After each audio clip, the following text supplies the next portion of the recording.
দর্শকের উদ্দেশ্যে যদি একটু বলতেন। আসসালামু আলাইকুম। সকল ঈদের সেরা ঈদ হচ্ছে ঈদে মিলাদুন্নবীর ঈদ। আজ আমাদের প্রিয় নবী হজরত মোহাম্মদ সাল্লাল্লাহু আলাইহি ইসলামের জন্ম ও ওফাত দিবস। আজ সোমবার উনি এই দিনে পৃথিবীতে আগমন করেছিলেন। আমার খুবই ভালো লাগছে সকলের সাথে আজকে এই ঈদে মিলাদুন্নবী উদযাপনে জশ্নে জুলুসে শরীক হতে পেরে আর কি বলবো, খুবই আনন্দ লাগতেছে।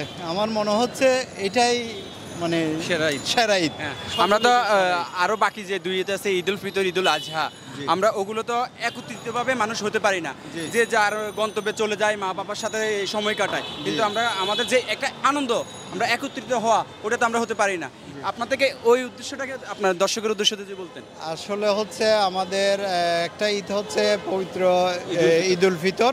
ওই ঈদেও আমরা বাড়িতে যাই, আত্মীয় স্বজন মা বাবার সাথে গ্রামের বাড়িতে ঈদটা কাটাই। আর একটা হচ্ছে ঈদ উল আজহা, যেটা আমরা কোরবানির ঈদ বলি আমাদের চট্টগ্রামে। তো এইটাও আমরা বাড়িতে যাই, মা বাবার সাথে ঈদ উদযাপন করি। কিন্তু এই ঈদটা হচ্ছে আমাদের দেশপ্রেমিক সুন্নি জনতার সবাইকে নিয়ে আমাদের এই ঈদটা। তো এই ঈদটা যে সবাইকে নিয়ে উদযাপন করা যায়, একসাথে জুলুসে অংশগ্রহণ করা যায়, এটাই আমার কাছে সবচেয়ে বড় অন্যরকম একটা অনুভূতি লাগে আর কি এই ঈদটাতে। উনি আপনার আমার ছেলেকে নিয়ে আসছে আমি। আপনার থেকে কেমন লাগতেছে অংশগ্রহণ? জি আলহামদুলিল্লাহ অনেক ভালো লাগছে। এটা হচ্ছে আমাদের সেরা ঈদ। নবী সাল্লাল্লাহু আলাইহি সাল্লাম এই দিনে জন্মগ্রহণ করেছেন, এটা আমাদের জন্য অনেক গর্বের বিষয়। আমরা অনেক খুশি।